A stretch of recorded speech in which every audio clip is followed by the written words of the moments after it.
তুমি তোমার ভাবির সাথে নিজের আন্তরিকতা শেয়ার করো, অথচ তোমার ভাবি তোমার আপন হবে না, আবার তোমার পরও না, সে তোমার পরম আত্মীয়। তোমার তার সাথে যৌক্তিক সম্পর্ক থাকা উচিত, আত্মার সম্পর্ক কখনো গড়ে উঠবে না। আমি বলছি না সবাই এরকম হবে, তবে বেশিরভাগ তোমার ভাবি তোমার সাথে আত্মার সম্পর্ক করবে না।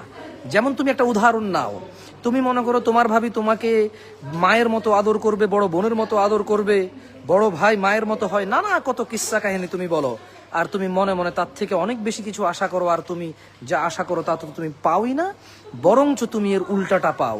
যেমন তোমার ভাবি তোমাকে হিংসুক মনে করবে, সে তার সুখের সংবাদ তোমাকে দিবে না, সে তার সুখের সংবাদ তোমাকে দিবে না। ধরে নাও একটা মেয়ে যদি সে গর্ভবতী হয়, তাহলে সে 40 থেকে 45 দিনের মধ্যে সে নিজে জানতে পারে সে গর্ভবতী হয়েছে।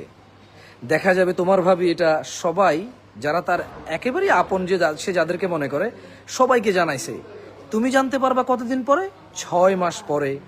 হতে পারে বাচ্চা হওয়ার সময় জানছো, হতে পারে 4 মাস পরে জানছো, হতে পারে তুমি তৃতীয় চতুর্থ পঞ্চম কারো থেকে শোনার পরে বিশ্বাস করনি, কারণ তোমরা একই বাসায় থাকো, প্রতিদিন তোমাদের যাওয়া আসা হয়, অথবা মাঝে মধ্যে তোমাদের যাওয়া আসা হয়। তবে তোমার মা সেই ঘরে বসবাস করে, তোমার বাবা সেই ঘরে বসবাস করে, তোমার ভাই, তুমি সেটা জানবা না, কারণ সে তোমার ভাবি।